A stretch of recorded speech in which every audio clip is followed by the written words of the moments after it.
नमस्कार दोस्तों, मेरा नाम है अभिजीत भारद्वाज। किसी ने सही ही कहा है, 100 के दीदार अगर है तो नजर पैदा कर। किसी वास्तुकार ने संतरे के छीलने से प्रेरणा लेकर 20वीं सदी के सबसे खूबसूरत इमारतों में से एक का निर्माण करवाया।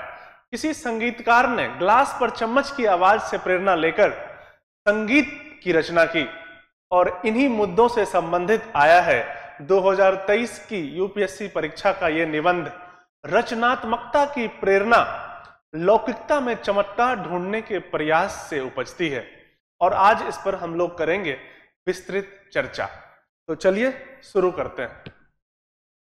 अगर हम बात करें इस निबंध की, तो इसमें 3-4 मुख्य चीजें हैं। पहला है रचनात्मकता की प्रेरणा, दूसरा है लौकिकता में चमत्कार ढूंढने का प्रयास, और तीसरा है इनको आपस में लिंक करना, इनको आपस में जोड़ना। रचनात्मकता की प्रेरणा और लौकिकता में चमत्कार ढूंढने के प्रयास को आपस में लिंक करना। तो सबसे पहले समझते हैं इन शब्दों को, इन टर्म्स को, कि इनका मतलब क्या है। अगर हम लौकिकता की बात करें तो लौकिकता क्या चीज है? लौकिकता का मतलब है सांसारिक चीज,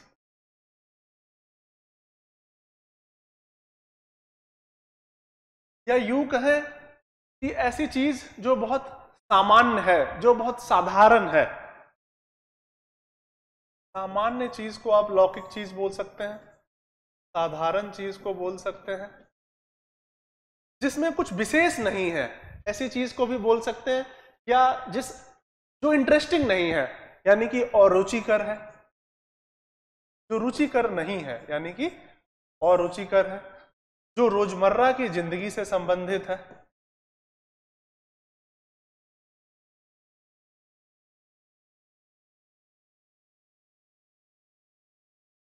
तो लौकिकता का मतलब है कि जो चीजें सांसारिक हैं, जो चीजें रोजमर्रा की जिंदगी से संबंधित हैं, जिनमें कुछ भी विशेष नहीं है, जो सामान्य है, साधारण है। इसी तरह अगर हम बात करें जो चीजें लोक व्यवहार से संबंधित है,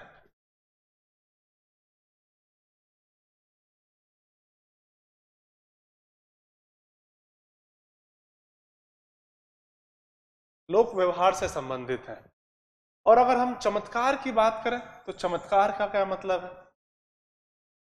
लौकिकता का लगभग उल्टा है।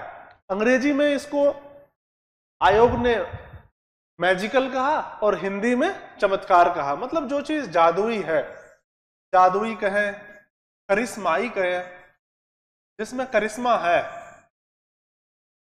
जो साधारण नहीं है बल्कि असाधारण है, जो अद्भुत है, जो अनोखा है, जो सामान्य ना होके विशिष्ट है। एक बात और भी ध्यान रखना है कि जब भी आप निबंध लिख रहे हैं तो जो शब्द उसमें आते हैं, जो शब्दावली का प्रयोग है, उसको आप अपने हिसाब से एक्सपेंड कर सकते हैं, फैला सकते हैं। जो मिलते जुलते शब्द हैं उनका आप आसानी से इस्तेमाल कर सकते हैं। उतना ज्यादा प्रतिबंध नहीं होता है आपके इंटरप्रिटेशन पे, आप अपने हिसाब से उसको फैला सकते हैं, एक्सपेंड कर सकते हैं। तो चमत्कार का मतलब है करिश्माई, असाधारण, अद्भुत, अनोखा, विशिष्ट, जिससे आपको विस्मय हो।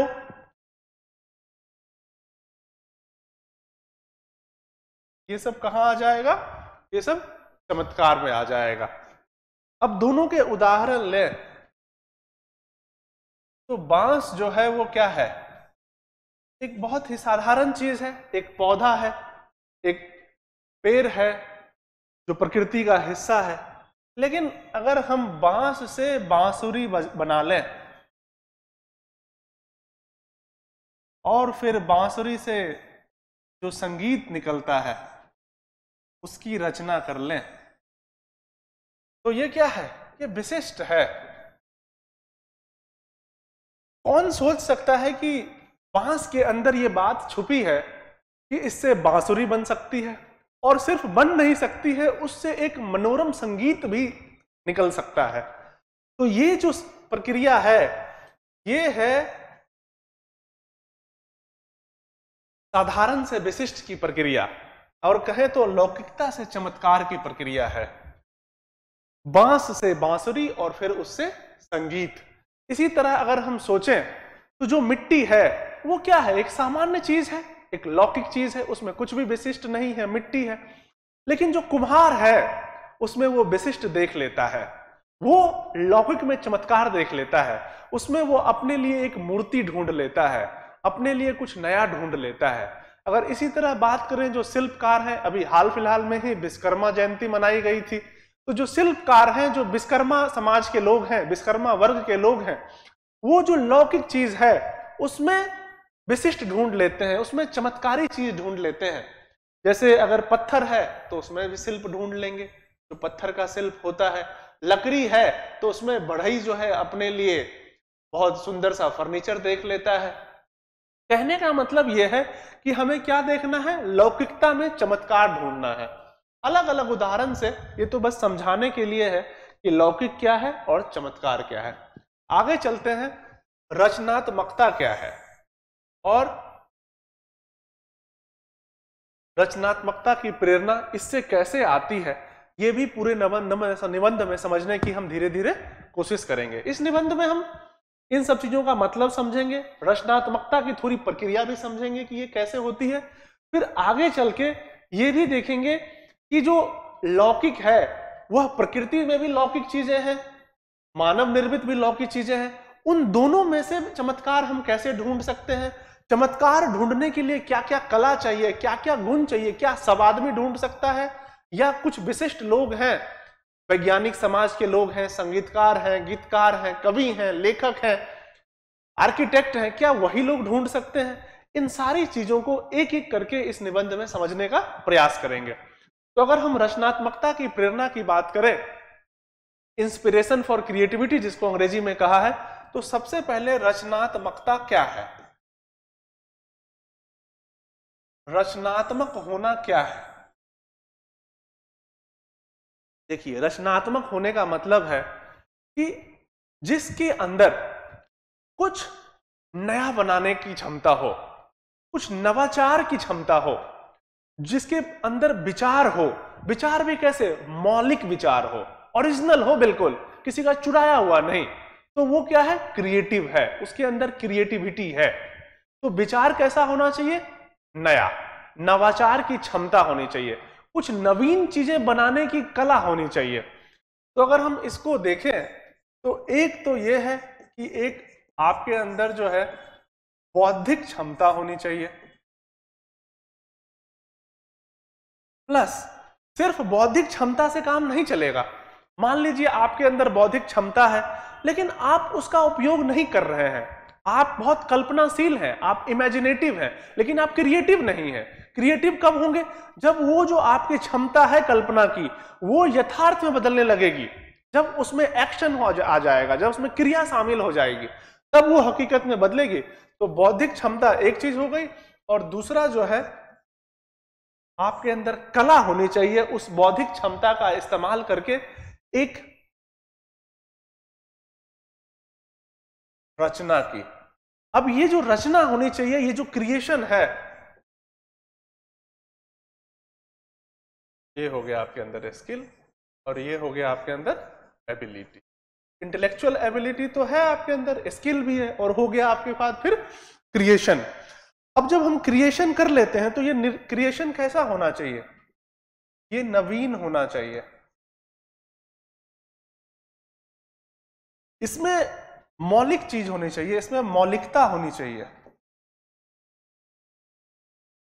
ओरिजिनलिटी जिसको बोला गया है, ये ओरिजिनल होना चाहिए। इसमें कुछ ऐसा नहीं है कि किसी का आपने कॉपी कर लिया तो रचनात्मकता है, वो तो कॉपी पेस्ट है। इसके अलावा इसके अंदर जो है नवाचार, इनोवेशन जिसको बोलते हैं हम लोग, नवाचार होना चाहिए, नवीन, नवाचार, मौलिकता, ये सब कुछ ऐसी चीजें हैं जो रचना जो भी आपने की है उसके अंदर होनी चाहिए।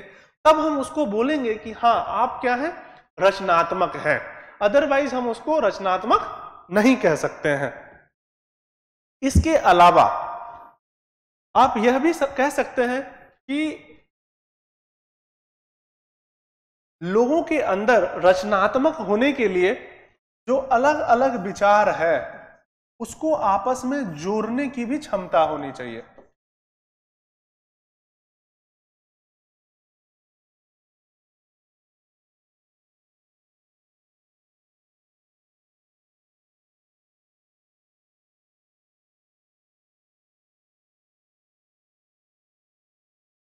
अलग अलग जो विचार है, अलग अलग क्षेत्र के विचार हैं, अलग अलग जगह से आ रहे जो आइडियाज हैं, जो विचार हैं, उनको आपस में कनेक्ट कैसे करें, लिंक कैसे करें, जोड़ें कैसे? क्योंकि जब तक आप अलग अलग विचार को जोड़ेंगे नहीं तब तक क्रिएशन होगा नहीं, तब तक रचना होगी नहीं। तो आपके अंदर क्रिएटिविटी के लिए जरूरी है कि ये स्किल हो आपके पास कि आप अलग अलग विचारों को आपस में जोड़ सकें।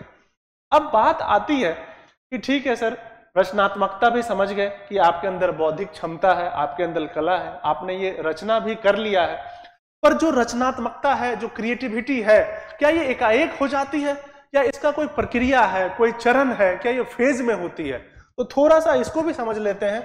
वैसे तो जो मनोवैज्ञानिक है उनमें आपस में ही मतभेद है कि इसकी एग्जैक्ट प्रक्रिया क्या है, पर फिर भी एक मोटा मोटी जो है रचनात्मकता की अगर हम प्रक्रिया को समझने की कोशिश करें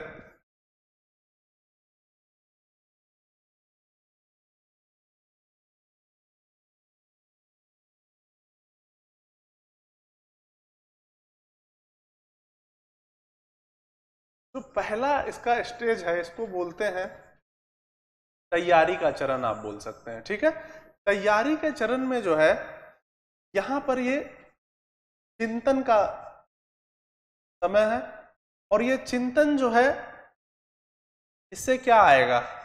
विचार आएगा।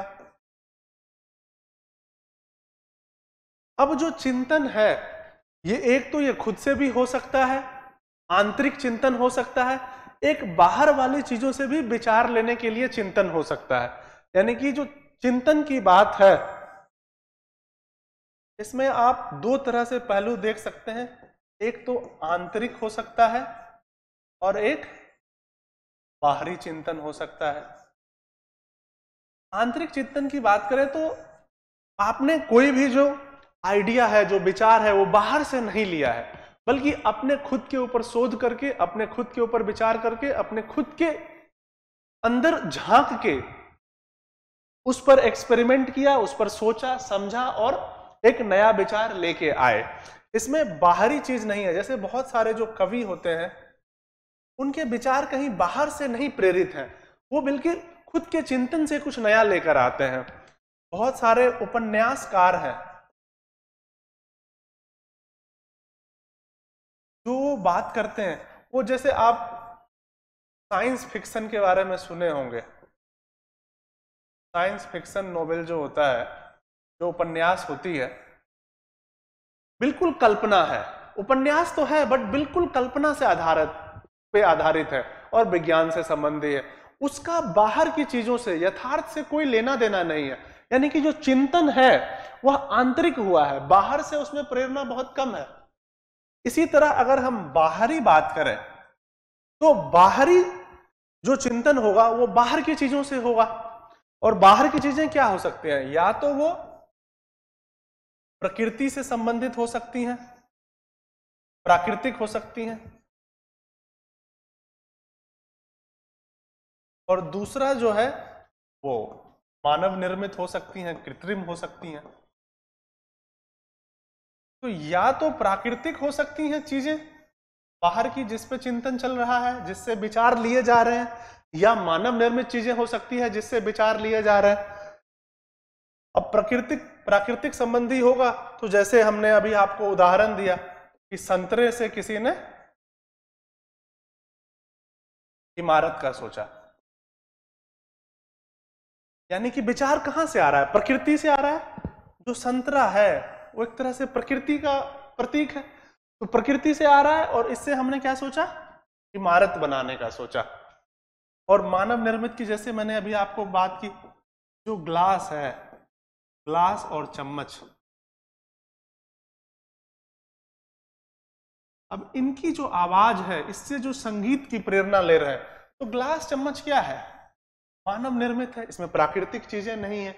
तो कहने का मतलब यह है कि जो पहला चरण है, पहला फेज है रचनात्मकता का, वो क्या है? तैयारी है, वो है तैयारी। और तैयारी के अंदर सबसे महत्वपूर्ण है चिंतन। और चिंतन जो है वो कहां से? आंतरिक चीजों पर भी हो सकता है और बाहरी चीजों पर भी हो सकता है। अब जो ये निबंध है, अगर आप इस निबंध को देखेंगे तो ये क्या कह रहा है कि जो प्रेरणा है क्रिएटिविटी की, रचनात्मकता की, वो कहां से आ रही है? वो आ रही है लौकिक में चमत्कार ढूंढने से। यानी कि जो सांसारिक चीज है वो अंदर की बात नहीं कर रहा, बाहर जो चीजें दिख रही हैं उसकी बात कर रहा है। तो ये निबंध इस पर आधारित है। ये मैंने आपको इसीलिए बताया कि इस निबंध में ये जो आंतरिक चिंतन है इस पर जोर नहीं है। ये निबंध जो बाहर की चीजें हैं, जो लौकिक चीजें हैं, जो बाहरी चीजें हैं, लौकिक, उसमें चमत्कार की बात कर रहा है। तो सबसे पहले तो ये समझिए कि निबंध में सबसे पहले आपने हर चीज को डिफाइन कर दिया, हर चीज को परिभाषित कर दिया। परिभाषित करने के बाद इसकी प्रक्रिया में सबसे पहले आप समझ गए कि जो सबसे महत्वपूर्ण चीज है वो है चिंतन, सबसे महत्वपूर्ण है वो विचार का आना। तो विचार जो आ रहा है वो अंदर से आ सकता है, बाहर की चीजों से आ सकता है। बाहर में प्राकृतिक रूप से आ सकता है, मानव निर्मित चीजों से आ सकता है। जो प्राकृतिक चीजें हैं उसका भी उदाहरण आप देख लिया, मानव का भी देख लिया। अब यहां से अगर आएगा तो ये लौकिक में चमत्कार होगा। तो निबंध में हमें इसी पर ज्यादा जोर देना है कि कैसे हम लौकिक में चमत्कार को ढूंढते हैं और उसकी प्रेरणा से रचनात्मक हो जाते हैं। तो यहां तक तो हम समझ गए। अब आगे बढ़ते हैं और एक एक करके इसके पहलू को देखते हैं।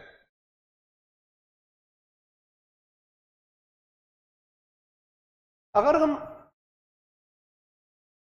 चरण की बात करें तो हमने भी आपको रचनात्मकता का पहला चरण बताया जिसमें चिंतन का फेज है, जिसमें जो है आप प्रेरणा के स्रोत को ढूंढ रहे हैं। एक बार यहां से प्रेरणा मिल गई, आपको यहां से मिल गया, तो आपको स्पार्क मिल जाएगा। तो निबंध जो है वो यही है। निबंध क्या है कि यहां से जो है आपको प्रेरणा मिल रही है। ये जो है यहां से आपको क्या मिल रही है? प्रेरणा। लेकिन प्रेरणा के लिए सबसे पहले क्या है?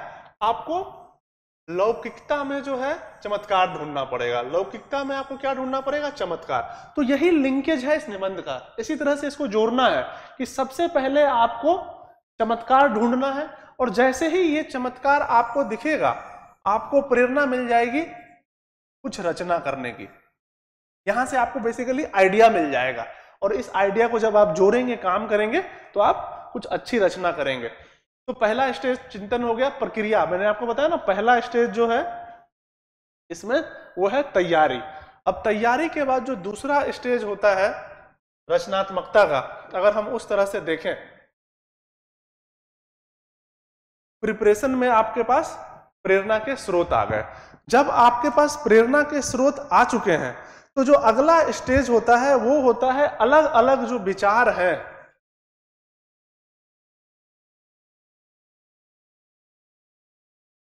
अलग अलग विचार को जोड़ना। ये थोड़ा सा मैं आपको संदर्भ से बाहर बता रहा हूं, एक्स्ट्रा चीजें बता रहा हूं जो रचनात्मक होने के लिए चाहिए, जो रचनात्मकता की प्रक्रिया का हिस्सा है। तो इसमें क्या है कि अलग अलग विचार को जो है आपको जोड़ना भी सीखना पड़ेगा। ये दूसरा स्टेज है जिसको बोलते हैं इनक्यूबेशन, जिसको बोलते हैं इनक्यूबेशन या उद्वन। उद्वन या अंग्रेजी में बोलते हैं इनक्यूबेशन। अलग अलग विचार जो आपके पास आए हैं प्रेरणा से, उनको आप क्या करेंगे? जोड़ने की कोशिश करेंगे। ठीक है, नया तरीका ढूंढेंगे उनको जोड़ने का। तीसरा जो होता है चरण, उसमें बोलते हैं इल्यूमिनेशन। इल्यूमिनेशन को हिंदी में बोला गया है प्रबोधन। अब जब आप, जरूरी नहीं है कि हर रचनात्मकता में ये सारी चीजें हो, बट जो मनोवैज्ञानिक हैं, जो साइकोलॉजिस्ट हैं, वो मानते हैं कि लगभग इन्हीं चरणों से होकर रचनात्मकता गुजरती है। तो अगर हम तीसरे चरण की बात करें तो उसमें क्या है? इल्यूमिनेशन या प्रबोधन। तो इल्यूमिनेशन में क्या है कि आपको अचानक जब आपके पास प्रेरणा का स्रोत आ गया, विचार आ गया, जब आप विचारों को जोड़ रहे हैं, अब विचारों को जोड़ के आप कुछ नया बनाने की कोशिश कर रहे हैं, किसी समस्या का हल ढूंढने की कोशिश कर रहे हैं, कोई चुनौती है उससे निपटने की कोशिश कर रहे हैं, कोई चीज ऑलरेडी है उससे बेहतर बनाने का कोशिश कर रहे हैं, तो रचनात्मकता में कुछ भी हो सकता है। रचनात्मकता में यह भी हो सकता है कि कुछ भी नहीं है, कुछ आप बिल्कुल नया बनाना चाह रहे हैं, कोई समस्या नहीं है, चुनौती नहीं है, रचनात्मकता सिर्फ रचनात्मकता के लिए आप कर सकते हैं। तो जैसे ही इल्यूमिनेशन में क्या होता है कि अचानक आपको जो है कोई आइडिया मिल जाता है, कोई आइडिया स्ट्रक कर जाता है और आपको लगता है कि अब समस्या का हल हो गया। जैसे इसका सबसे अच्छा एक उदाहरण है आर्किमिडीज का, आप ले सकते हैं।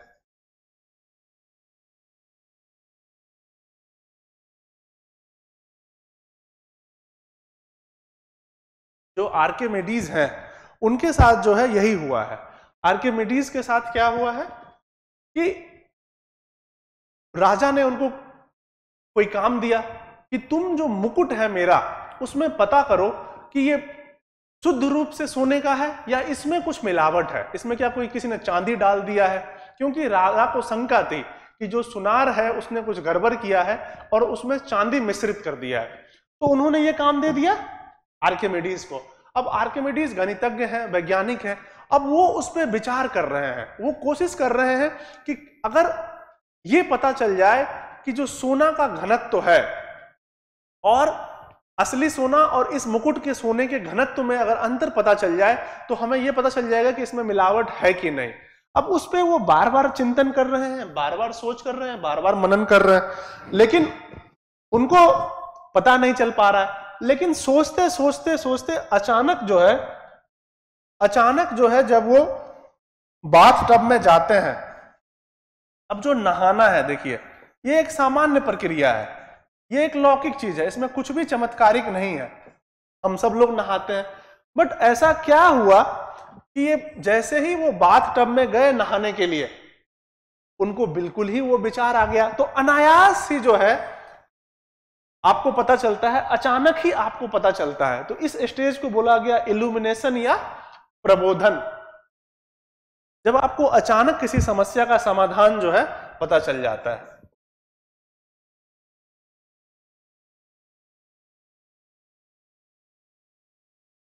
तो ये अभी हम देख रहे हैं कि जो रचनात्मकता है उसके स्टेजेस क्या है।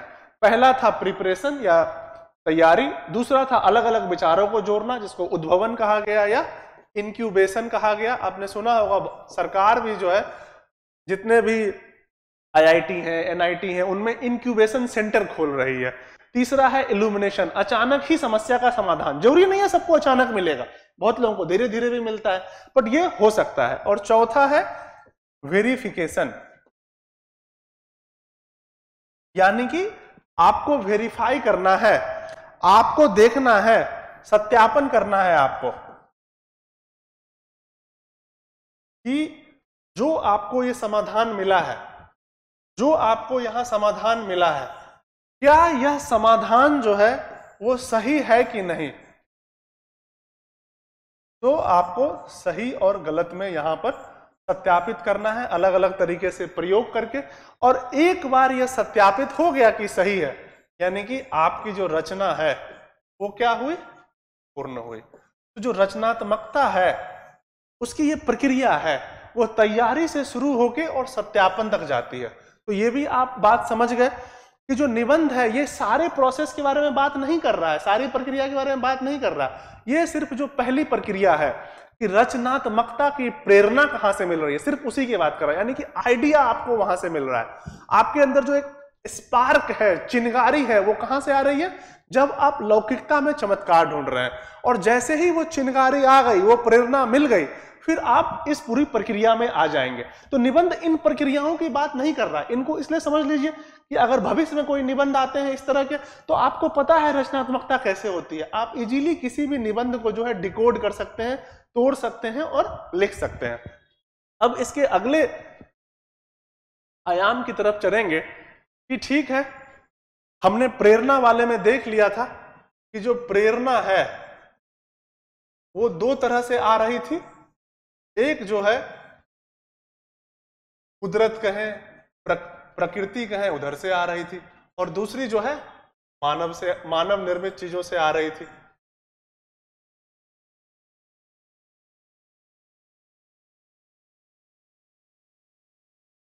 अब यही कह रहा है ये प्रेरणा जो है, अब हम अलग अलग उदाहरण से समझेंगे कैसे लौकिक में जो है चमत्कार देखकर लोगों को प्रेरणा मिली, और उस प्रेरणा से उन्होंने कुछ क्रिएटिव बनाया, कुछ रचनात्मक बनाया, कुछ सृजन किया, कुछ नया बनाया, कुछ नवाचार किया। तो ये सारी चीजें, तो हम लौकिक में चमत्कार, क्योंकि जो निबंध का मूल है वो यही है कि आपको लौकिक में चमत्कार दिखाना है, तो हम अलग अलग उदाहरण से समझेंगे। तो सबसे पहले प्रकृति में देखते हैं कि किन लोगों ने प्रकृति में चमत्कार देखा। सबसे पहले लौकिक चीजों में चमत्कार देखा, क्योंकि प्रकृति में भी बहुत सारी चीजें हैं। जैसे अगर हम सबसे पहले उदाहरण लें तो जो वैज्ञानिक थे या गणितज्ञ थे या दर्शन शास्त्री कहिए, जो हमारे न्यूटन साहब हैं, अगर हम न्यूटन साहब की बात करें, जो सेब है वो तो सदियों से गिरता आ रहा था। ऐसा तो है नहीं कि सिर्फ जब न्यूटन आए तभी सेब गिरना शुरू हुआ। एक बहुत ही लौकिक बात है, एक आम बात है, ऐसी बात है जिस पर हमारा ध्यान भी नहीं जाता। हमें लगता है सेब है, अच्छा उसको गिरना ही चाहिए, इसमें क्या विशेष है। लेकिन न्यूटन साहब ने उसमें विशेष देखा, लौकिक में चमत्कार देखा। उन्होंने कहा ये सेब नीचे ही क्यों गिरता है, ये ऊपर क्यों नहीं जाता। अब देखिए, जैसे ही उन्होंने इस पर प्रश्न किया तो अपनी जिज्ञासा का इस्तेमाल किया। आपके अंदर जिज्ञासा होनी चाहिए रचनात्मक होने के लिए। देखिए ये एक बहुत महत्वपूर्ण गुण है। और उन्होंने ये जो जिज्ञासा है वो कैसी थी, ऑब्जर्वेशनल क्यूरियोसिटी थी, यानी कि अवलोकन संबंधी जिज्ञासा थी। तो जैसे ही उन्होंने अपनी अवलोकन संबंधी जिज्ञासा का इस्तेमाल किया तो प्रश्न उठ गए न्यूटन साहब के मन में कि सेब नीचे क्यों गिरता है।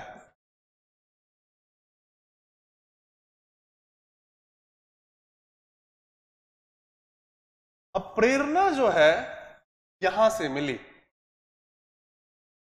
लौकिक में उन्होंने विशेष देखा जो कोई नहीं देख रहा था। सेब में कोई विशेष नहीं देख रहा था, सेब का गिरना एक आम बात थी, लेकिन उसमें उन्होंने विशेष देखा। और जैसे ही उन्होंने सेब में विशेष देखा तो यहां से उनको प्रेरणा मिल गई। क्या प्रेरणा मिली कि इसका कारण ढूंढा जाए, खोज किया जाए। और जैसा आप जानते हैं ये जो कारण है, खोज है, ये क्या है, रचनात्मकता का ही, रचनात्मक होने का ही उदाहरण है, प्रतीक है। तो ये आप एक उदाहरण ले सकते हैं कि कैसे न्यूटन ने लौकिक में चमत्कार देखा। दूसरा उदाहरण अगर आप प्रकृति से लेना चाहते हैं तो विज्ञान संबंधी दूसरा आप ले सकते हैं। अभी हम वैज्ञानिकों की चर्चा कर रहे हैं तो विज्ञान संबंधी उदाहरण ले रहे हैं। तो अगर हम दूसरा उदाहरण लें तो आपने सीवी रमन, जो भारत के प्रसिद्ध वैज्ञानिक हैं, उनके बारे में तो सुना ही होगा। सीवी रमन के बारे में कहा जाता है कि जब वो 1921 में जहाज से लंदन से भारत आ रहे थे तो क्योंकि वो एक प्रकृति प्रेमी भी थे तो प्रकृति को निहार रहे थे। दोनों आंखों से लंबी यात्रा थी, उस समय तो समुद्र से आते थे तो यात्रा भी काफी लंबी होती थी। तो प्रकृति को निहारते वक्त उनके मन में एक प्रश्न आया। क्यों? क्योंकि उनके अंदर भी अवलोकन संबंधी जिज्ञासा थी, उनके अंदर भी ऑब्जर्वेशनल क्यूरियोसिटी थी। तो जैसे ही सीवी रमन के मन में एक जिज्ञासा आई कि समुद्र नीला क्यों है, आसमान नीला क्यों है, ये सब कुछ मेरे आसपास नीला नीला क्यों है, और ये जो प्रश्न है इसी से प्रेरणा लेकर उन्होंने खोज प्रारंभ किया कि आसमान कुछ दूसरे कलर का क्यों नहीं हो सकता, ये समुद्र किसी दूसरे रंग का क्यों नहीं हो सकता, नीला ही क्यों। और ये नीला ही क्यों की जो प्रेरणा है, बाद में जो रमन इफेक्ट हम पढ़ते हैं, जो स्कैटरिंग ऑफ लाइट बोलते हैं जिसको, कि जो प्रकाश की स्कैटरिंग है, उसके खोज में परिणत हुई। कहने का मतलब यह है कि ये सीवी रमन जो है, इनकी भी जो प्रेरणा है कुछ कुछ ऐसी ही है कि नीले रंग का आकाश और समुद्र क्यों है। अब ये जो क्यों है, ये इसकी खोज में निकल गए, इस पर शोध करने लगे। लेकिन प्रेरणा शोध की कहां से मिली? यही है निबंध का। आकाश का नीला होना, समुद्र का नीला होना एक लौकिक बात है, एक सामान्य बात है, इसमें कुछ भी विशेष नहीं है। लेकिन उस सामान्य में भी इन्होंने विशेष ढूंढ लिया। क्या विशेष ढूंढ लिया? कि आकाश का रंग नीला क्यों है, इसकी क्या वजह है, इसके पीछे क्या कारण हो सकते हैं, और इससे इन्होंने प्रेरणा ली। तो यही तो प्रेरणा है ना। और जब उन्होंने इससे प्रेरणा ली तो ये रचनात्मक हो गए। और यहां से क्या आया? यहां से इन्होंने एक नई चीज खोजी जिसको बोला गया स्कैटरिंग ऑफ लाइट, या फिर रमन इफेक्ट भी इसको बोलते हैं।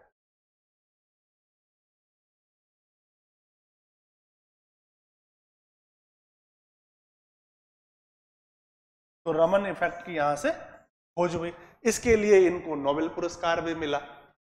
तो कहने का मतलब है कि प्रेरणा कहां से मिल रही है? बहुत ही लौकिक चीज, बहुत ही सामान्य ऐसी बातें जिन पर हम ध्यान देना भी जरूरी नहीं समझते, जिनको हम टेकन फॉर ग्रांटेड लेते हैं। अगर आसान शब्दों में कहें कि ये तो होता ही है, इसमें क्या बड़ी बात है, उन चीजों में आपको चमत्कार ढूंढना है, उन चीजों में आपको करिश्माई चीज ढूंढना है। यही इस निबंध का मूल है।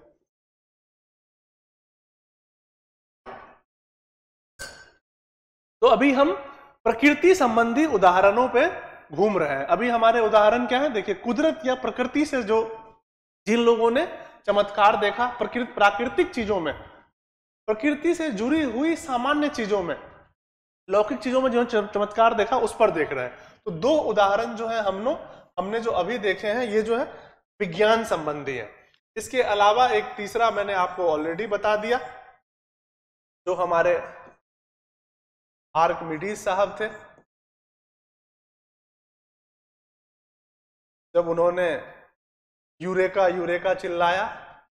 यूरेका का मतलब क्या है? यूरेका का मतलब है कि मैंने पा लिया है। यूरेका शब्द जो है उसका मतलब है मैंने पा लिया है। तो उन्होंने क्या पाया? अपनी समस्या का समाधान।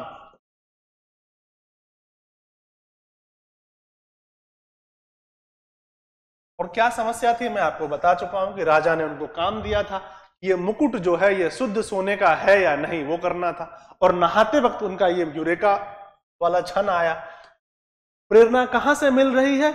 नहाते वक्त। बहुत ही मौलिक चीज है, बहुत ही साधारण चीज है, और उस साधारण लौकिक चीज से उनको प्रेरणा मिल रही है। और उससे आर्किमिडीज प्रिंसिपल आ जाता है, जो आगे चलकर जहाज क्यों तैरते हैं पानी के ऊपर, इस बात को एक्सप्लेन करता है, इस बात को समझाता है, इस बात को साबित करता है। तो वो उछाल का जो नियम है वो कहां से आता है? आर्किमिडीज साहब से आता है। उछाल का जो नियम है। तो दो तीन उदाहरण आपको आसानी से मिल गए। किस चीज के? लौकिकता में, चमत्कार के। किस क्षेत्र में? वैज्ञानिक क्षेत्र में। इसी तरह से अलग अलग क्षेत्रों में हम देखते हैं कि और क्या क्या उदाहरण हो सकते हैं।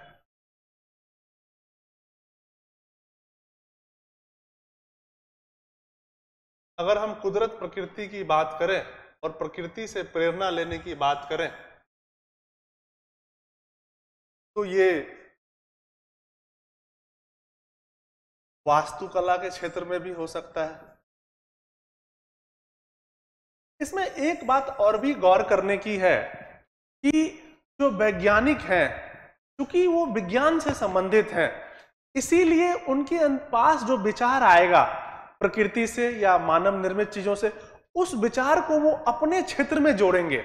उस विचार को वो ऐसा नहीं है कि किसी और के क्षेत्र में जोड़ेंगे। जैसे न्यूटन है या फिर सीवी रमन है या आर्किमिडीज है, ये सब विज्ञान के क्षेत्र से जुड़े हुए हैं। तो जो भी प्रेरणा है उसको, जो भी विचार है उसको ये अपने क्षेत्र से जोड़ने की कोशिश करेंगे, उसको वो दूसरे क्षेत्र से जोड़ने की कोशिश नहीं करेंगे। तो मैंने जैसे बताया था आपको कि अलग अलग जो विचार है, अलग अलग क्षेत्र के जो विचार है, उनको जोड़ना ही क्या है, रचनात्मकता है। तो अगर हम वास्तुकला के क्षेत्र की बात करें तो एक बहुत बड़े वास्तुकार है, वास्तुकार थे, तो उनका देहांत हो गया।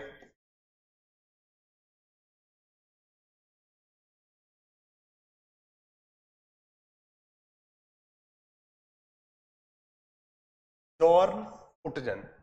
तो जो जॉर्न उटजन वास्तुकार थे, इन्होंने क्या किया, जॉर्ज उटजन साहब ने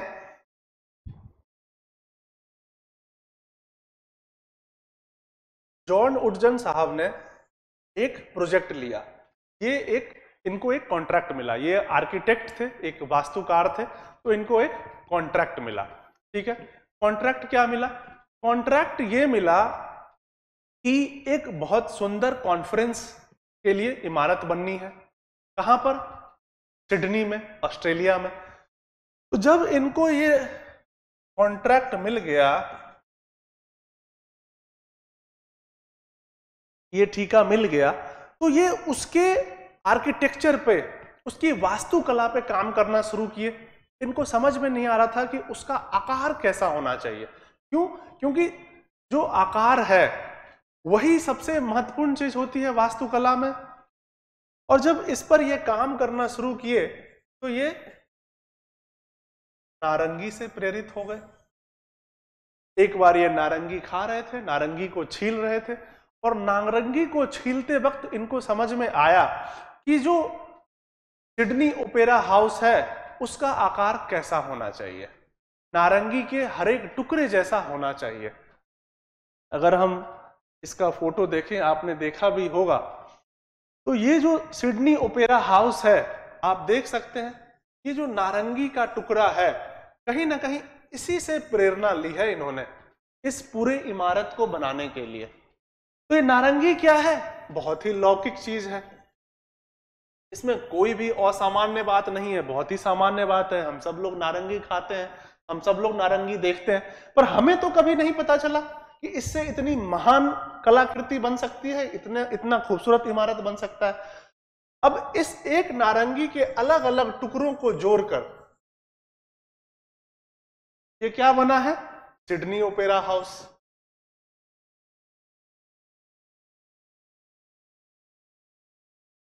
और ये सिडनी ओपेरा हाउस जो है, आप इसके बारे में थोड़ा गूगल पर सर्च करना, ये 20वीं सदी की सबसे खूबसूरत वास्तुकला में से एक है। लेकिन इसकी प्रेरणा कहां से आ रही है, बहुत ही लौकिक, बहुत ही सामान्य, बहुत ही साधारण चीज से आ रही है। अगर आप इनको जोड़ेंगे तो आप देख भी पाएंगे कि ये कैसे आती है। जो ये अनार का एक एक टुकड़ा है, वो इसका एक एक आर्किटेक्चर है। हर एक टुकड़ा जो अनार का है, अगर आप जोड़ेंगे इनको तो ये जो टोटल 14 टुकड़े हैं। जो सिडनी ओपेरा हाउस है उसमें टोटल 14 टुकड़े हैं, और अगर आप उन 14 टुकड़ों को जोड़ेंगे तो क्या बन जाएगा, एक संपूर्ण नारंगी बन जाएगा। अब आप खुद देखिए कि क्या ये लौकिकता में चमत्कार नहीं है, बिल्कुल लौकिकता में चमत्कार है। और ये नारंगी और नारंगी का छीलना, यही इनके लिए प्रेरणा बना, और इस प्रेरणा से उन्होंने ये इतनी खूबसूरत इमारत बना दी। तो कहने का मतलब यह है कि अलग अलग क्षेत्र में अलग अलग लोग लौकिक चीजों को देखते हैं और फिर से अपने आइडियाज को जोड़ते हैं। क्योंकि अगर कोई वास्तुकला का आदमी है तो वो अच्छा वास्तुकला का ही वास्तुकार ही होगा, वो अच्छा इमारत ही बना सकता है। उससे आप ये उम्मीद नहीं कर सकते कि वो संगीत बनाएगा। तो जैसे ही उसको कोई विचार प्रकृति से आया या कृत्रिम किसी चीज से आया, मानव निर्मित चीज से, वो उस विचार को अपने फील्ड के एक्सपर्टीज से लिंक करेगा और फिर उसको कनेक्ट करके, उसको जोड़ के उन विचारों को एक नया आइडिया रचेगा, सृजन करेगा, जिसको हम कहते हैं रचनात्मक होना। तो ये आपको मैंने एक उदाहरण दिया कि कैसे लौकिक चीजों में एक वास्तुकार का भी दे दीजिए, एक तरफ आपने वैज्ञानिक का दिया है, अब दूसरा आपने वास्तुकार का दे दिया कि जौन उत्सर्जन जो है जॉर्न उत्सर्जन जो है वो नारंगी से क्या बनाते हैं, सिडनी ओपेरा हाउस।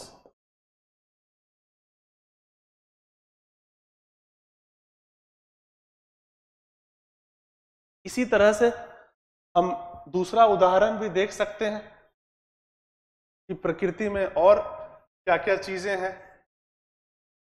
इसमें एक बहुत अच्छा उदाहरण हवाई जहाज का भी आप ले सकते हैं कि जो राइट ब्रदर्स हैं, जो हवाई जहाज है, जो हवाई जहाज का आविष्कार है,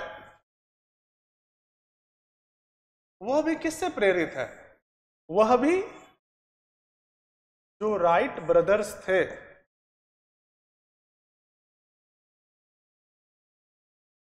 उनकी क्यूरियोसिटी, उनकी जिज्ञासा से प्रेरित है। और उनकी जिज्ञासा क्या हुई कि ये पंछी जो हवा में उड़ रहा है, क्या हम भी ऐसे उड़ सकते हैं? अब देखिए, पंछी को उड़ते हुए तो लोगों ने सैकड़ों सालों से देखा है, हजारों सालों से देखा है, पर किसी के मन में यह जिज्ञासा नहीं हुई कि अगर पंछी उड़ रही है तो क्या हम भी उड़ सकते हैं। और जैसे ही राइट ब्रदर्स के मन में यह विचार आया तो उस पर उन्होंने काम करना शुरू कर दिया। लेकिन निबंध क्या है? प्रेरणा, रचनात्मकता की प्रेरणा। तो प्रेरणा कहां से मिली? पंछी के उड़ने से मिली। और ये खुद जिज्ञासु तो थे ही, तो जब पंछी को उड़ते देखा तो इनको लगा कि अगर पंछी उड़ सकता है तो क्या हम भी उड़ सकते हैं। और बस यही इसी प्रेरणा से इन्होंने शोध शुरू किया। और फिर जैसा हम जानते हैं कि हवाई जहाज का आविष्कार हुआ, जिसकी वजह से दूरियां जो हैं इतनी कम हो गई है। जो विश्व जो है, कहते हैं हम, एक वैश्विक गांव हो गया है। अमेरिका भी जाना है, हम कुछ चंद घंटों में पहुंच जाते हैं। क्यों पहुंच जाते हैं? क्योंकि इसके पीछे राइट ब्रदर्स की जिज्ञासा थी। और उनको कहां से प्रेरणा मिली? पंछी के उड़ने से। अब पंछी का उड़ना क्या है? एक बहुत ही लौकिक बात है, बहुत ही सामान्य बात है। इसमें क्या असाधारण है? कुछ भी असाधारण नहीं है, लेकिन देखने वाले की दृष्टि है। इसलिए मैंने आपको शुरू में कहा, जैसी दृष्टि वैसी सृष्टि। अगर आपकी दृष्टि सही है तो आप लौकिक में लगातार चमत्कार ढूंढते रहेंगे। इसी तरह से अगर अगला उदाहरण ले प्रकृति से संबंधित,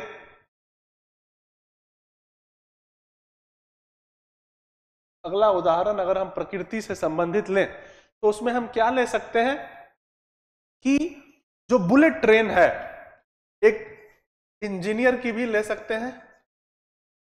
अलग अलग क्षेत्रों से मैं इसीलिए ले रहा हूं ताकि आपको ये समझ में आ जाए कि निबंध में इन सब विषयों पे चर्चा करनी है। सिर्फ ऐसा नहीं है कि न्यूटन, आर्किमिडीज और सीवी रमन को लिख के भूल गए। हर क्षेत्र में नवाचार है, हर क्षेत्र में नए आइडियाज हैं, हर क्षेत्र में नई चीजें हैं। और उनसे जो है रचनात्मकता की प्रेरणा लेते हुए, लौकिक में चमत्कार को ढूंढते हुए लोग आगे बढ़े हैं।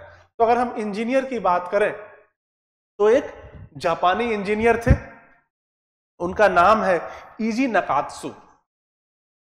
सर्च कीजिएगा गूगल पर, आपको मिल जाएंगे। ये जो ईजी नकात्सु हैं,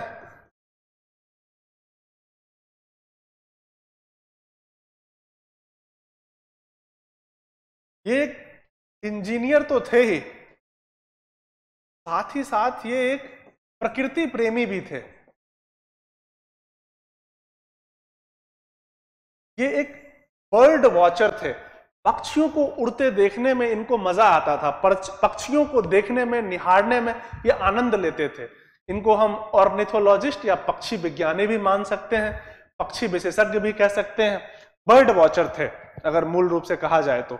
अब ये जो ईजी नकात्सु हैं, ये जापान के इंजीनियर थे। समस्या ये हुई कि जब बुलेट ट्रेन का निर्माण हुआ, 1989 के आसपास की बात है, जब बुलेट ट्रेन का निर्माण हुआ और वो 250-300 किलोमीटर प्रति घंटे की रफ्तार से भाग रही थी, तो जब वो टनल में प्रवेश करती थी और उससे बाहर निकलती थी तो बहुत तेज आवाज होती थी, जिसको कहा गया टनल बूम, या सुरंग से निकलते हुए बहुत तेज आवाज करना। अब जो ये टनल बूम था, जो तेज आवाज था, उसके वजह से क्या होता था कि जो आसपास के पशु पक्षी हैं उनके ऊपर खराब प्रभाव पड़ता था, उनके जीवन यापन पर कह सकते हैं, उनके जीवन शैली पर खराब प्रभाव पड़ता था। जो आसपास के लोग रहते थे उनके ऊपर बुरा प्रभाव पड़ता था। अगर बहुत तेज आवाज होगी कहीं पर भी तो वहां के आसपास का जो पूरा इकोसिस्टम है वो इंपैक्ट होगा।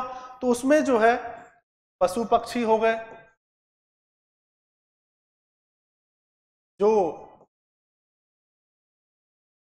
मानव हैं वो हो गए, ये सब जो लोग भी आसपास रहते थे, जो मान लीजिए आवासीय इलाका है, रेसिडेंशियल इलाका है, तो आसपास जो भी लोग रह रहे हैं वो हो गए, उन सब पर इस आवाज की वजह से प्रभाव पड़ता था।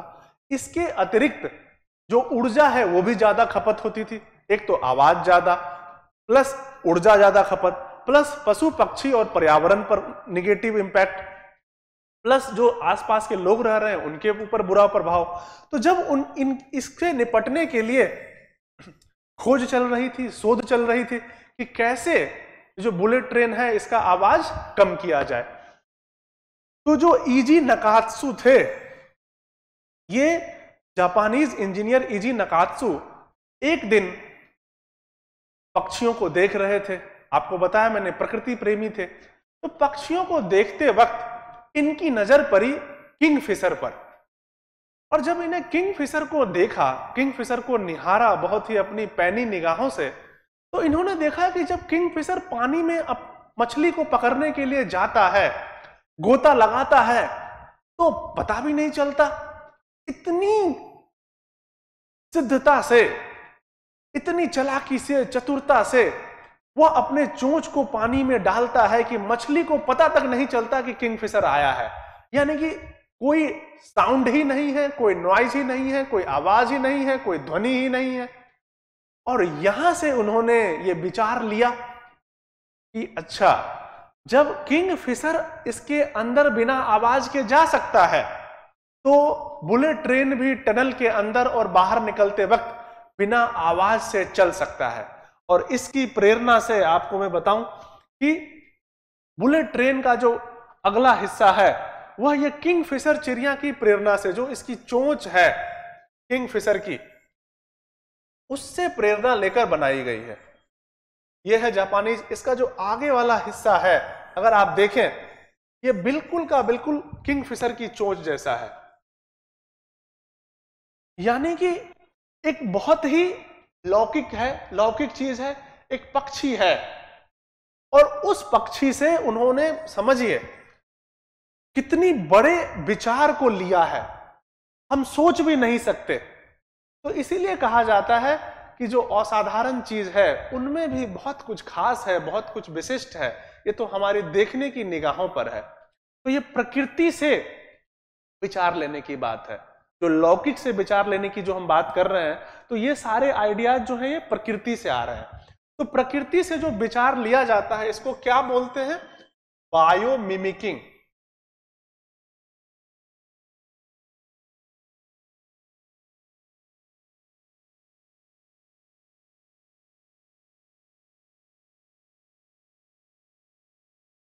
जो प्रकृति से अभी प्रेरणा ली जाती है इसको बोलते हैं बायोमिमिकिंग या प्रकृति अभिप्रेरित निर्माण।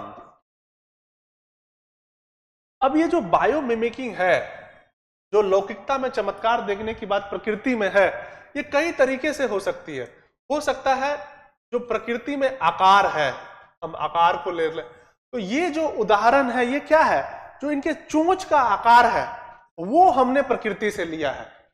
तो ये एक आकार हम ले सकते हैं। दूसरा हम ले सकते हैं कि जो प्रकृति की प्रक्रिया है उसको हम ले लें और उससे सीख कर लें। तो आपको मैं एक उदाहरण बताऊंगा कि प्रकृति से एक तो हम आकार से सीखते हैं, दूसरा प्रकृति की प्रक्रिया से सीखते हैं। तो प्रकृति की क्या प्रक्रिया हो सकती है? जैसे आपने आजकल ऑटोनोमस कार्स के बारे में बहुत सुना होगा, जो स्वायत्त कारें हैं। ये प्रक्रिया का उदाहरण मैं बता रहा हूं, ये सब आपको निबंध में काम आएगा।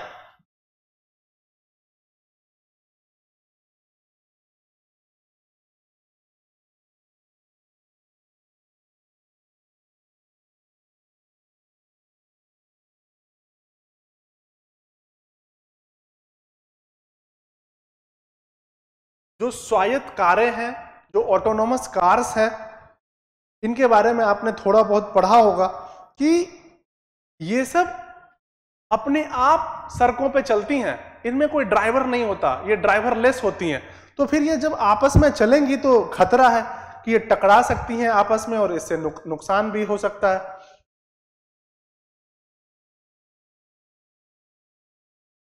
जो स्वायत्त कारें हैं, तो वैज्ञानिकों ने क्या किया कि जैसे चींटी आपस में संचार करती है, कम्युनिकेट करती है, बात करती है एक दूसरे का जगह जानने के लिए, उस टेक्नोलॉजी का, उस चीज का इस्तेमाल करते हुए, उस प्रक्रिया का इस्तेमाल करते हुए ये स्वायत्त कारों को कनेक्ट कर दिया, लिंक कर दिया, जोड़ दिया, ताकि ये आपस में टकराए ना, आपस में ये लोग कोऑर्डिनेट कर सकें।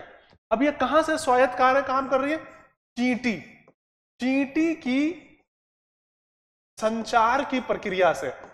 अब सोचिए, अब चींटी का जो संचार है ये कितनी आम बात है, हम ध्यान तक नहीं देते।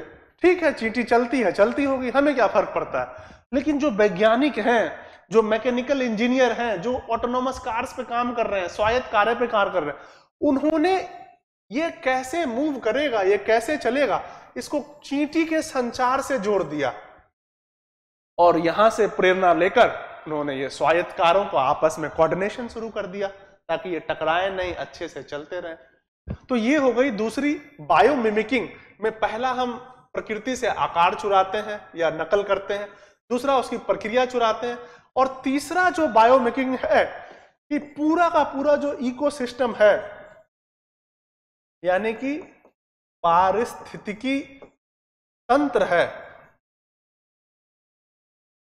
हम वही प्रकृति से ले लेते हैं। जो पूरी की पूरी इकोसिस्टम है प्रकृति की, हम उसी से नकल करके कुछ बना लेते हैं। और इसका सबसे बड़ा उदाहरण है सर्कुलर इकोनॉमी की, जो आप बात करते रहते हैं, जो चक्रीय अर्थव्यवस्था है। ये सब उदाहरण आप इस निबंध में लिख सकते हैं।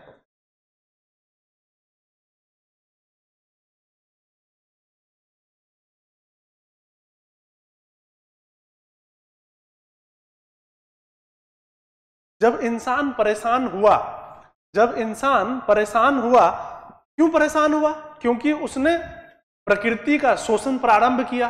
प्रकृति का शोषण प्रारंभ किया तो जलवायु परिवर्तन, प्रदूषण, तरह तरह की समस्याएं होने लगी, जो जैविक विविधता है वो कम होने लगी। तो फिर समझ में आया हमें कि ये जो रास्ता है अर्थव्यवस्था का, यह सही नहीं है, यह टिकाऊ नहीं है, यह लंबे समय तक नहीं चल सकता है। तो फिर हम उसका समाधान ढूंढने लगे, हम समस्या का समाधान ढूंढना शुरू किया।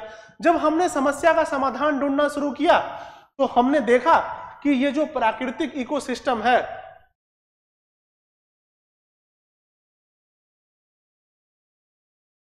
जो ये प्राकृतिक इकोसिस्टम है, जो जंगल है, जो फॉरेस्ट है, यह बड़ा अद्भुत सिस्टम है, बड़ा अद्भुत इकोसिस्टम है। क्यों अद्भुत इकोसिस्टम है? क्योंकि जंगल में कोई भी चीज बर्बाद ही नहीं जाती। Nothing goes waste in forest, ऐसा कहा जाता है। कुछ भी चीज जंगल में बर्बाद नहीं जाती है। क्यों? क्योंकि जो पत्ते गिरते हैं शाखाओं से, वो भी बाद में खाद बन जाते हैं। कोई भी चीज जो मरती है वो जैविक खाद बन जाती है, ह्यूमस बन जाता है। कहने का मतलब यह है कि सब कुछ आपस में सर्कुलेट होता रहता है, घूमता रहता है, कुछ भी वेस्ट नहीं होता, कुछ भी नुकसान नहीं होता, बर्बाद नहीं होता प्रकृति में। और इसी पर आधारित क्या है? ये चक्रीय अर्थव्यवस्था है। चक्रीय अर्थव्यवस्था में भी जो अलग अलग आर हैं, रिड्यूस, रियूज, रिसाइकल की जो हम बात करते हैं, पुनः उपयोग की हम जो बात करते हैं, वह सब क्या है? पुनः उपयोग, पुनः चक्रण, ये सब जो हम बातें करते हैं, पुनर्निर्माण, पुनरुद्धार, मरम्मत, इन सब की जो हम बातें करते हैं, 6R, वो 6R कहां से आ रहा है? वो 6R इस जो प्राकृतिक इकोसिस्टम है, जो जंगल है और उसका जो बनावट है, उससे आ रहा है। यानी कि जो प्रकृति से जो प्रेरणा है, आप इसको लिख सकते हैं निबंध में कि हम 3 तरह से लेते हैं। एक आकार हम नकल करते हैं, दूसरा उसकी प्रक्रिया का हम नकल करते हैं, और तीसरा जो है पूरा का पूरा इकोसिस्टम जो है, पारिस्थितिक तंत्र जो है, वही हम प्रकृति का नकल कर लेते हैं। और इसके आप 3 एग्जाम्पल्स आराम से आप उतार सकते हैं। तो ये भी एक बहुत अच्छा डायमेंशन आपके निबंध में हो सकता है। तो हम लोग यहां पर थे और यहां पर मैं आपको बता रहा था कि किस तरह से जो प्रकृति प्रेमी थे जापानीज इंजीनियर, उन्होंने इसका खोज किया किंगफिशर चिड़िया से प्रेरणा लेकर। अब एक चीज और भी आपके मन में आ रहा होगा कि प्रकृति से हम प्रेरणा क्यों लेते हैं, प्रकृति में ऐसी क्या बात है। देखिए, जो हमारा इवोल्यूशन हुआ है, जो मानव जाति का विकास हुआ है, अगर हम बात करें, अगर हम अपने धरती की बात करें, तो ऐसा कहा जाता है वैज्ञानिकों के द्वारा कि धरती जो है लगभग 3.8 बिलियन वर्षों से इवॉल्व होते होते, विकास होते होते इस स्थिति पे आई है। यानी कि प्रकृति में इतने लाखों करोड़ों सालों में जो विकास हुआ है, जो R&D आप कह सकते हैं, रिसर्च एंड डेवलपमेंट हुआ है, शोध और अनुसंधान जो हुआ है, उसके बाद ये सारी चीजें बनी हैं। अब हम इतने, हमारे मानव जाति का इतिहास बहुत छोटा है उसके तुलना में, तो जो प्रकृति में अद्भुत चीजें हैं उससे इसीलिए हमें सीखने की जरूरत है क्योंकि वो करोड़ों सालों में जाके बनी है। और उनके अंदर दो बहुत सुंदर बात है, अगर आप देखेंगे कि दक्षता, जो इफिशियंसी आप बोलते हैं ना, प्राकृतिक चीजें बड़ी इफिशियंट होती हैं, बहुत इफिशियंट। हम वैसी चीजें बना नहीं पाते, इतनी इफिशियंट होती हैं, और साथ में वो बहुत खूबसूरत, बहुत सुंदर भी होती हैं। प्रकृति की सुंदरता का कोई मोल नहीं है। तो जब प्राकृतिक चीजें इतनी सुंदर होती हैं और इतनी दक्ष होती हैं, तो स्वाभाविक है कि हम वहां से जो है बायोमिमिकिंग करते हैं या फिर विचार को जो है नकल करते हैं। तो इसीलिए हम प्राकृतिक चीजों से प्रेरणा लेते हैं, क्योंकि प्रकृति की जो चीजें हैं वो सुंदर भी हैं और दक्ष भी हैं, इफिशियंट भी हैं, और हमें वो चीज चाहिए अपने कृत्रिम चीजों में, तो इसीलिए हम वहां से प्रेरणा लेते हैं। तो एक तो ये भी पक्ष हो गया, एक ये भी आयाम हो गया इस निबंध में कि हम प्रकृति से क्या क्या लेते हैं, पहले मैंने आपको बताया। फिर हम प्रकृति से क्यों नकल करते हैं, ये भी मैंने आपको बताया। आगे बढ़ते हुए हमने लगभग प्रकृति वाले जो उदाहरण थे वो तो अब समझ लिए, अलग अलग डायमेंशन से। एक हमने अर्थव्यवस्था का देख लिया, विज्ञान का देख लिया, वास्तुकला का देख लिया, इंजीनियर साहब का देख लिया। अब हम देखेंगे कि जो ये प्रेरणा है ये सिर्फ प्रकृति से तो नहीं है। मैंने आपको बताया था कि ये मानव निर्मित चीजों से भी हो सकती है। तो जो मानव निर्मित चीजों से जो प्रेरणा है, अब हम उसकी चर्चा करेंगे।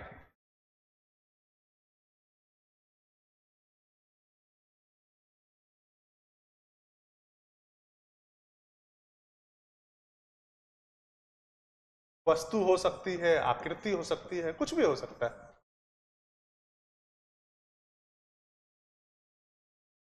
जो मानव निर्मित में लौकिक जरूर लिखिए, क्योंकि इस निबंध का मूल क्या है, लौकिक।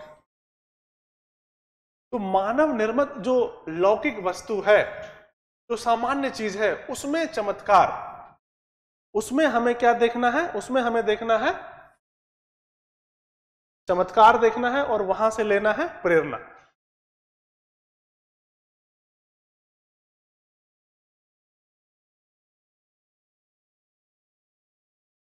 मानव निर्मित भी अलौकिक चीज नहीं, नॉर्मल चीज, लौकिक चीज, लौकिक वस्तु में चमत्कार हमें देखना है, ठीक है।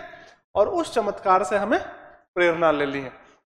इसमें भी आपके पास कई उदाहरण हैं जहां मानव निर्मित चीजों से हमने प्रेरणा ली है, हमने उससे सीखा है, उसमें चमत्कार देखा है, और उस प्रेरणा से जाकर आगे अलग रचना हुई है, अलग क्रिएशन हुआ है, अलग क्रिएटिविटी आई है।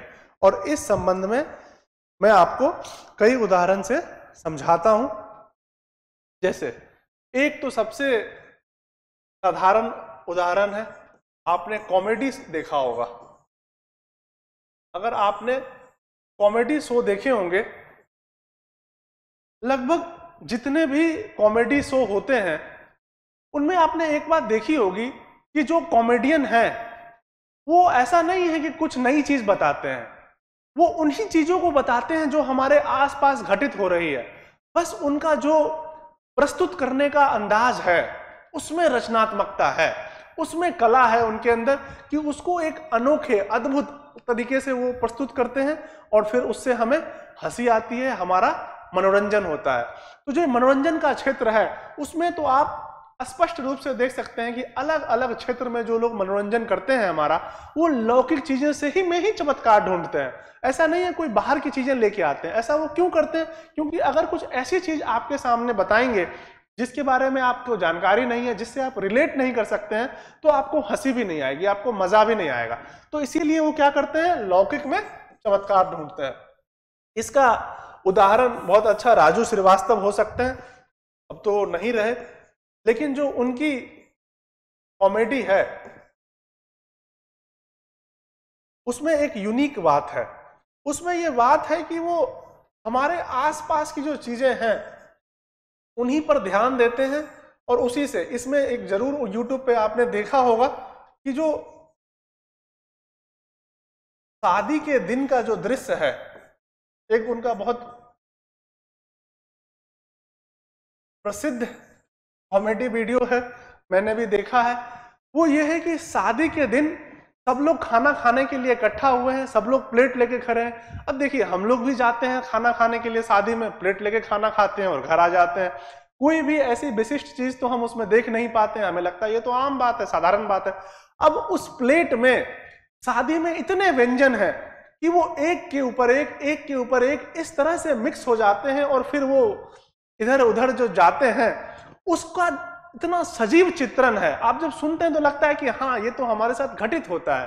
तो कहने का मतलब है कि शादी के दिन का जो इनका दृश्य है, जिसका इन्होंने वर्णन किया है अपने कॉमेडी शो में, इसको बोलते हैं अंग्रेजी में ऑब्जर्वेशनल कॉमेडी।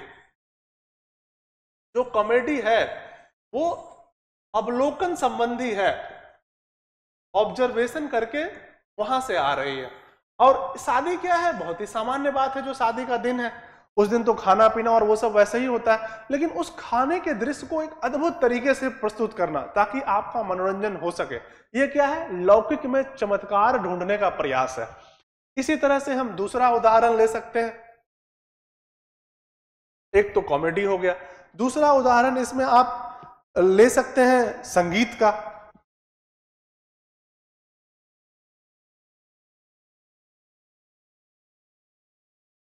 जो संगीत है, जैसा मैंने आपको पहले भी बताया कि एक प्रसिद्ध संगीतकार हुए तो पंचम दा या आर.डी. बर्मन भी कहते हैं।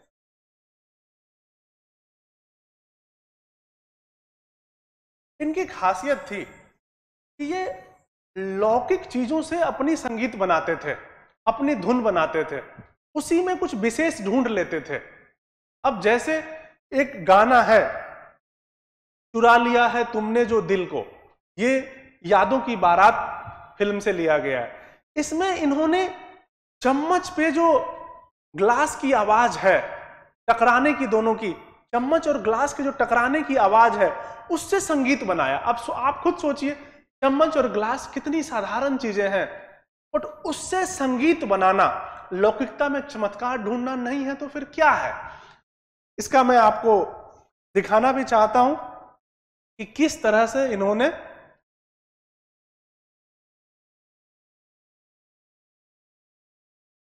जो ये गाना है इसका आप संगीत बस 10 सेकंड सुनेंगे तो आपको बहुत क्लियर हो जाएगा, बहुत स्पष्ट हो जाएगा कि किस तरह जो चम्मच और ग्लास के टकराने की आवाज है उससे इन्होंने संगीत बनाया है।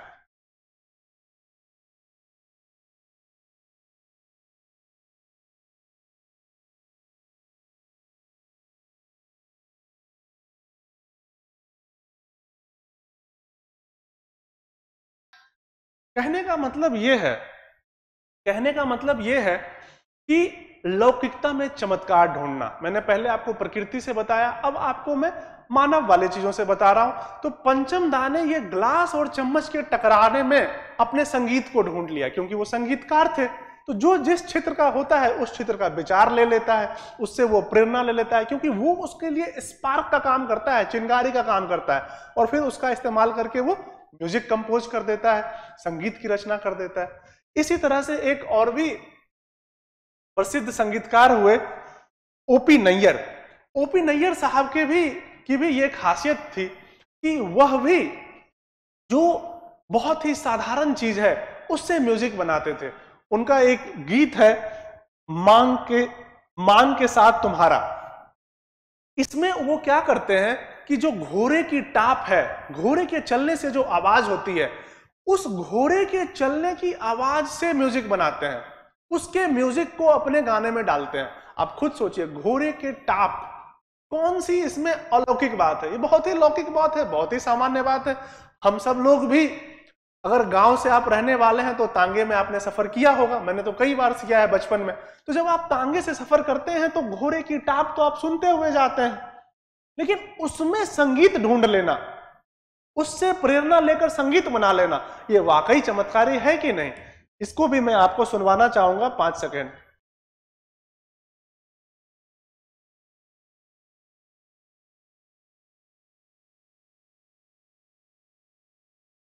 अब जो इसमें बैकग्राउंड में म्यूजिक चल रहा है, इसमें जो बैकग्राउंड में म्यूजिक चल रहा है गाने के साथ, वह क्या है? वह म्यूजिक जो है वो घोड़े के टाप की आवाज है, घोड़े के कदम की आवाज है, जो नाल गिर रहा है सड़क पर, उससे जो ध्वनि निकल रही है, और उस ध्वनि को कहां इस्तेमाल कर रहे हैं?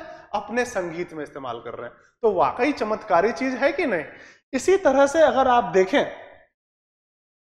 तो और भी कई उदाहरण हमारे सामने हैं, जिसमें जो कृत्रिम चीजें हैं, जो मानव निर्मित चीजें हैं, उनसे हम कुछ चीजें लेकर कुछ नया बनाते हैं, कुछ नवाचार करते हैं, कुछ रचना करते हैं, कुछ सृजन करते हैं। जैसे मैंने आपको संगीत का बताया, कॉमेडी का बताया। जितने भी पेंटर हैं वो पेंटिंग किस चीज की करते हैं? जो हमारे आसपास चीजें चल रही है, बट वो इतना अद्भुत होता है कि हमें लगता है अच्छा, देखकर ही मन भर आता है। तो ये सब जो कला है वो कहां से आ रही है? लौकिकता में चमत्कार ढूंढने के प्रयास से ही तो आ रही है, रचनात्मकता की प्रेरणा वहीं से तो आ रही है। इसमें आप साहित्य को भी ले सकते हैं। अगर मैं साहित्य की बात करूं तो साहित्य में भी 2 तरह के हो जाएंगे। एक तो वो हो जाएंगे जो कहानी लिखते हैं, उपन्यास लिखते हैं,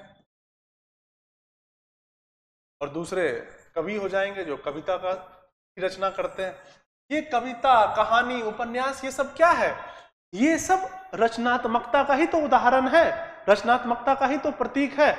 तो अगर हम इसकी बात करें साहित्य की, तो साहित्य में अगर हम बात करें तो जो कविता है, इसके 1-2 उदाहरण लेते हैं। जैसे बाबा नागार्जुन है या दुष्यंत कुमार है, मान लीजिए।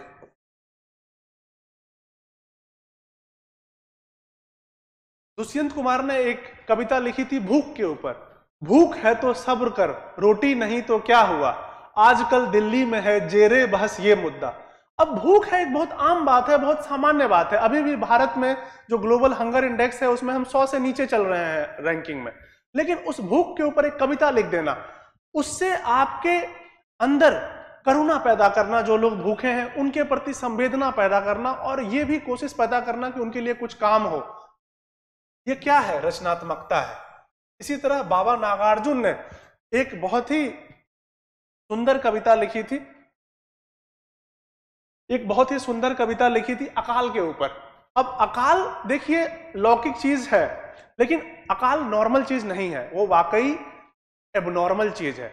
लेकिन अकाल को वर्णन करने के लिए उन्होंने जो कैरेक्टर लिए हैं वो बहुत ही लौकिक हैं। जैसे कई दिनों तक चूल्हा रोया चक्की रही उदास, कई दिनों तक कानी कुतिया सोई उनके पास। अब जो चूल्हा है, जो चक्की है, जो कुतिया है, कई दिनों तक लगी भीत पर छिपकलियों की गश्त, कई दिनों तक चूल्हों की भी, चूहों की भी हालत रही शिकस्त। अब ये सारे जो कैरेक्टर हैं इनकी कविता में, ये सब क्या है? बहुत ही लौकिक है, बहुत ही सामान्य है। और एक और भी विशेष बात है इनकी कविता की कि कहीं भी मानव नहीं है। मानव का दर्द जरूर है, लेकिन कहीं भी मानव नहीं है, और कहीं भी इन्होंने शोक का सहारा नहीं लिया है इतनी बड़ी घटना को बताने के लिए जो अकाल का जिक्र है। बहुत ही लौकिक कैरेक्टर से इतनी अलौकिक बात को दिखाया है, तो चमत्कार ही तो है। दाने आए घर के अंदर कई दिनों के बाद, धुआं उठा आंगन से ऊपर कई दिनों के बाद। देखिए कितनी अद्भुत बात कह रहे हैं। चमक उठी घर भर की आंखें कई दिनों के बाद, कौवे ने खुजलाई पांखें कई दिनों के बाद। अब कौवे का सहारा ले रहे हैं कि कई दिनों के बाद जब खाना मिला तो कौवे ने जो है अपने पांखें खुजलाकर अपने चोंच को साफ किया। तो कहने का मतलब यह है कि बहुत ही लौकिक बात है, बहुत ही लौकिक कैरेक्टर है, और उनसे एक अलौकिक कविता की रचना करना तो आप कविता में भी देख सकते हैं। इसी तरह आप प्रेमचंद की भी चीजें देख सकते हैं कि किस तरह से जो प्रेमचंद है, प्रेमचंद ने अपनी चीजों में बहुत ही लौकिक बातों को अलौकिक बनाया है। जैसे अगर आपने बचपन में पढ़ा होगा हीरा मोती बैल की कहानी। अब हीरा मोती एक बैल है, सामान्य बात है, लेकिन उसमें एक कहानी बनाना और उससे संदेश देना। आपने हरखू जो किसान है उसकी कहानी पढ़ी होगी। ये सब क्या है, बहुत लौकिक कैरेक्टर है, बहुत सामान्य कैरेक्टर है, पर ये प्रेमचंद की खासियत है कि उसमें भी वो क्या ढूंढ लेते हैं, अलौकिक चीजें ढूंढ लेते हैं, उसमें भी वो चमत्कार ढूंढ लेते हैं। प्रेमचंद के बारे में कहा भी जाता है कि वो जो है लौकिकता में ही नवीनता ढूंढते हैं, लौकिकता में ही कुछ आत्मीयता ढूंढते हैं, अपनापन ढूंढते हैं, जिससे जो रीडर है, जो पाठक है, उसको लगता है ये तो मेरी बात हो रही है। एक कहानी है उनके बारे में कि एक बार जब वो महादेवी वर्मा के पास गए थे तो चूंकि उनकी वेशभूषा बहुत साधारण थी, बहुत साधारण आदमी थे, वेशभूषा बहुत साधारण थी, तो जो वहां पर महादेवी वर्मा की शिष्या थी, जो भक्तिन थी, उन्होंने कहा अभी तो महादेवी वर्मा काम कर रही हैं, आप बैठिए, अभी उनके पास टाइम नहीं है। तो प्रेमचंद ने अट्टहास में कह दिया ठीक है, उनके पास टाइम नहीं है, आपके पास तो टाइम है ना, दो चार बातें कर लेते हैं। और वो बातें करने लगे। कुछ देर के बाद जब महादेवी वर्मा बाहर आई तो उन्होंने देखा कि एक नीम के पेड़ के नीचे प्रेमचंद बैठे हुए हैं। उनके एक बगल चपरासी है, एक बगल जो है चौकीदार है, एक बगल उनकी भक्तिन है, और वो चारों लोग जो है बैठ के आराम से चर्चा कर रहे हैं। अब जो देखिए ये सामान्य बात है, उसी सामान्य बातों से प्रेमचंद अपनी कहानी निकालते थे। इसीलिए उनकी कहानियों में किसान है, इसीलिए उनकी कहानियों में सरकारी दफ्तर का किरानी है, इसीलिए उनकी कहानियों में एक आम मानवी है, क्योंकि ये बहुत ही साधारण थे तो घुल मिल जाते थे, और उनके विचारों से फिर वो चमत्कारिक कहानी लिखते थे, चमत्कारिक उपन्यास लिखते थे। तो ये सब जो है विधा, साहित्य की विधा हो, संगीत की विधा हो, ये सब क्या है, ये सब कहीं ना कहीं लौकिक में चमत्कार ढूंढना ही तो है। इसके अलावा एक और बहुत ही आसान चीज है जो आप समझ सकते हैं, जो फोटोग्राफी है, जो फोटोग्राफी का जो आर्ट है वह भी कहां से आ रहा है, वह भी जो छाया चित्रण जिसको हम बोलते हैं, छाया चित्र बनाना, वह भी लौकिकता से ही तो आ रहा है। अब देखिए इसको देखिए, एक आदमी खड़ा है मेट्रो पर। अब हम लोग भी खड़े होते हैं मेट्रो पे, इसमें कौन सी अद्भुत बात है, यूनिक बात है, तो लौकिक बात है, ठीक है मेट्रो है तो आदमी खड़ा ही होगा। बट अब इस तरह से ये फोटो लिया गया है, इसका एंगल देखिए, इस तरह से इसको कैद करने की कोशिश की गई है। वो आदमी मोबाइल पर व्यस्त है, एक पूरा माहौल तैयार हो जाता है इस फोटो के साथ। ये सिर्फ फोटो नहीं है, एक जिंदगी का वर्णन है। तो ये कला होती है फोटोग्राफर की भी, कि वो एक ऐसे एंगल से, ऐसे कोण से फोटो लेते हैं कि जो नॉर्मल बात है, जो लौकिक बात है, वो भी क्या हो जाती है, चमत्कारिक हो जाती है। ये एलन स्कैलर है, उनकी फोटो है। इसी तरह से एक और फोटो आप देख सकते हैं। अब ये जो फोटो है, ये एक सॉल लेटर है, उनकी फोटो है। इस फोटो में कुछ भी विशेष नहीं है, कोका कोला है, आप जानते हैं, दो लोग हैं, बट अगर आप पूरे, बारिश हो रही है, पर अगर आप पूरे फोटो को देखेंगे तो एक अलग इंपैक्ट है इसका। इतने सारे रंग हैं, ये दोनों डाकिये हैं जो बारिश के बीच में अपना काम कर रहे हैं, डाक देने के लिए जा रहे हैं। बहुत ही लौकिक बातें हैं, पर उस लौकिक को चमत्कारी बना देते हैं ये फोटोग्राफर, ये आर्टिस्ट, ये मनोरंजक, ये संगीतकार, ये गीतकार। और सॉल लेटर ने तो खुद ही लिखा था, I happen to believe in simple things, मैं साधारण चीजों में बिलीव करता हूं, and the beauty of simple thing, जो सिंपल चीज है उनमें भरोसा करता हूं, और जो उनकी सुंदरता है, ब्यूटी है, उसमें भरोसा करता हूं।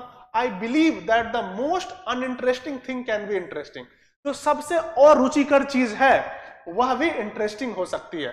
तो इसीलिए ये जो फोटोग्राफी कर रहे हैं, ये हमारे ऐसे के लिए, निबंध के लिए बहुत अच्छा काम आ सकता है। इनका आप ये जो दोहा है, ये भी जो उद्धरण है, जो इनकी कथन है, इसको भी आप इस्तेमाल कर सकते हैं अपने निबंध में, क्योंकि इन्होंने खुद कहा है कि मैं जो साधारण चीजों हैं उसमें ही खूबसूरती देखता हूं, जो सबसे अनइंटरेस्टिंग और रुचिकर चीजें हैं वो भी रुचिकर हो सकती हैं। तो आप एक फोटोग्राफी का भी इसमें एंगल डाल सकते हैं आसानी से। तो इस तरह से हमने देखा कि अलग अलग चीजों में किस तरह से लौकिकता में हम चमत्कार को देख सकते हैं। अब एक बात और आपके मन में आ रही होगी कि ठीक है, लौकिकता में हमने चमत्कार देख लिया, हमने ये भी देख लिया कि उससे प्रेरणा लेकर रचना हो रही है, पर ऐसी क्या क्या क्वालिटीज चाहिए हमें लौकिकता में चमत्कार देखने के लिए? कुछ तो ऐसे गुण होंगे ना, क्या सब लोग ये काम कर सकते हैं? तो आखिर ऐसी क्या क्वालिटीज है जो हमें चाहिए? तो कुछ ऐसे गुण भी तो होंगे ना। तो ये भी आपके निबंध का एक आयाम होगा कि आपके अंदर ऐसे क्या क्वालिटी होनी चाहिए, क्या गुण होने चाहिए कि आप लौकिकता में चमत्कार देख लें। तो जैसे इसमें सबसे महत्वपूर्ण, जैसे मैंने आपको बोला, जैसी दृष्टि वैसी सृष्टि। तो आपको अपने दृष्टि को और पैना करना पड़ेगा, जो आपकी अवलोकन की क्षमता है, जो ऑब्जर्वेशन की क्षमता है, उसको बढ़ाना पड़ेगा, क्योंकि वही चीज जो है अभी मिसिंग है युवाओं में। जो ऑब्जर्वेशनल क्यूरियोसिटी की मैंने बात की, अवलोकन संबंधी जिज्ञासा की बात की, वो आपको अपने अंदर डेवलप करना पड़ेगा, अपने अंदर विकसित करना पड़ेगा, ताकि आप ये काम कर सकें। आपको वर्तमान क्षण में जीना सीखना पड़ेगा। या तो हम पीछे जीते हैं, पास्ट में, भूतकाल में, या फिर हम भविष्य में जीते हैं। हम वर्तमान में नहीं जीते हैं। वर्तमान में जब तक हम नहीं जिएंगे तब तक हम चीजों को नहीं गौर कर पाएंगे, उनको नहीं, उनका अवलोकन कर पाएंगे, उनको नहीं समझ पाएंगे। तो हमें वर्तमान में जीने की शक्ति डेवलप करनी पड़ेगी, विकसित करनी पड़ेगी, क्षमता विकसित करनी पड़ेगी। हमें माइंडफुल, बहुत आजकल सुनते होंगे आप, माइंडफुलनेस मेडिटेशन। जो माइंडफुल होना है, जो सचेतन होना है, अपनी चेतना को सचेत करना है, उसकी कला हमें बनानी पड़ेगी। तो हमें सचेतन बनना पड़ेगा, वर्तमान क्षण में जीना पड़ेगा, अवलोकन संबंधी जो जिज्ञासा है उस पर काम करना पड़ेगा, अपनी जागरूकता को और तेज करना पड़ेगा। अगर अंग्रेजी में कहें तो sharpening your sense of awareness, जो हमारी जागरूकता है अपने आसपास की चीजों के प्रति, अब जो सामान्य लौकिक चीजों है, उसको और तीव्र करना पड़ेगा, तीक्ष्ण करना पड़ेगा, तेज करना पड़ेगा। प्रकृति से अगर आपको उदाहरण लेने हैं तो प्रकृति से आपको जुड़ना पड़ेगा, प्रकृति प्रेम करना पड़ेगा, ताकि आप प्रकृति को ऑब्जर्व करके, उसको देख के, वहां से आप नए नए जो विचार हैं वो ले सकें। कई बार हम कहते हैं कि जो गहराई से देखना बोलते हैं वो आपको करना पड़ेगा, एबिलिटी टू सी डीपली। जो लुकिंग डीपली वाली बात है, एबिलिटी टू लुक डीपली, गहराई से देखने वाली बात है, वो आपको करना पड़ेगा। क्योंकि जो दृश्य है, जो विजुअल है, वो तो सबको दिख रहा है, उसके अंदर क्या अदृश्य है। जैसे न्यूटन ने गिरते हुए सेब में अदृश्य ग्रेविटी को देखा, उसी तरह आपको भी देखना पड़ेगा कि अपने आसपास जो दृश्य दिख रहा है उसके पीछे क्या है, उसके पीछे क्या अदृश्य है। तब जाकर आपके अंदर यह क्षमता आएगी कि आप लौकिक में चमत्कार ढूंढ पाएंगे। इसके अलावा जैसे हमने प्रेमचंद की कहानी से सीखा कि आप साधारण से विशिष्ट तभी ढूंढ पाएंगे जब आपका साधारण के प्रति समर्पण होगा, साधारण के प्रति विश्वास होगा, जैसा प्रेमचंद का था। अब देखिए ना, महादेवी वर्मा जब तक नहीं आई, चूंकि वो ग्रामीण वेशभूषा में थे, चौकीदार और उनकी भक्तिन और चपरासी को लगा कि ये भी हमारे जैसे कोई गांव के लोग हैं, उनके साथ बैठ गए। इतना महान उपन्यासकार हिंदी साहित्य का, उनके साथ नीम के पेड़ के नीचे खटिया में बैठ के चौपाई पे चर्चा कर रहा है। तो जो साधारण है उसके प्रति अपना विश्वास, अपना समर्पण, वो बढ़ाना पड़ेगा। जब तक आपको नहीं लगेगा कि सारी लौकिक चीजें अलौकिक हैं, तब तक आप कैसे उनको ऑब्जर्व करेंगे, कैसे उसका अवलोकन करेंगे, कैसे उसको गहराई से देखेंगे। तो इन सारी चीजों पर आपको काम करना पड़ेगा, तब जाकर आपके अंदर ये कला विकसित होगी, ये क्षमता विकसित होगी कि आप लौकिक में चमत्कार ढूंढ सकते हैं। तो ये भी एक निबंध का आयाम हो जाएगा।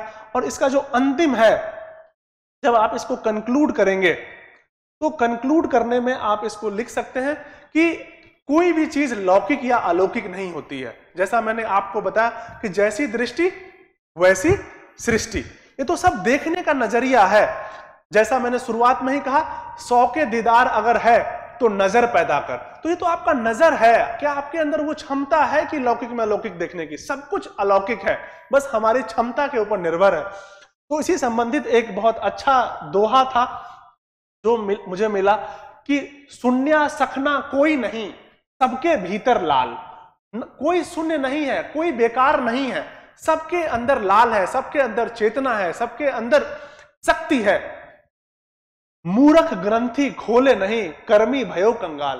कहने का मतलब है जो मूर्ख है वो अपनी ग्रंथि नहीं खोलते, जो अपनी चेतना है, जो जागृति है, हर इंसान के अंदर जो दिव्य का भाव है उसको आपको जागृत करना पड़ेगा, वरना आप जिंदगी भर कंगाल ही मर जाएंगे। तो कोई भी आदमी शून्य नहीं है, कोई भी आदमी तखना नहीं है। हर आदमी के अंदर जो है, हर इंसान के अंदर, हर वस्तु के अंदर जो है वह खास चीज है। हर आदमी जो है, ये बस हमारे नजरिए पे है कि हम उसको लौकिक को लौकिक समझ रहे हैं या लौकिकता में अलौकिक चीजों को देखने की कोशिश कर रहे हैं। इसी संबंध में एक अंग्रेजी के भी चिंतक है, उनका कथन है कि जो संसार है, जो वर्ल्ड है, वह जादुई चीजों से भरा पड़ा है।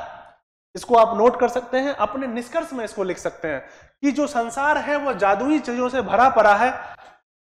हमें अपनी इंद्रियों को और तेज और तीक्ष्ण बनाने की जरूरत है ताकि हम उनको समझ सकें। कहते हैं ना, अपने मन की आंखें खोलो। तो सिर्फ बाहर वाली इंद्रियों से नहीं, जो अंदर का जो चेतन मन है उसको भी आपको जागृत करना पड़ेगा, ताकि जो आप बिहाइंड द वॉल चल रहा है, जो इनविजुअल चीजें हैं, जो बियॉन्ड ऑब्वियस चीजें हैं, जो चीजें डायरेक्ट नहीं दिख रही हैं पर उसको देखने की जरूरत है। तो आपको अपने जो सेंसेस हैं, अपने इंद्रिय हैं, अपने मन की आंखें हैं, उसको खोलने की जरूरत है।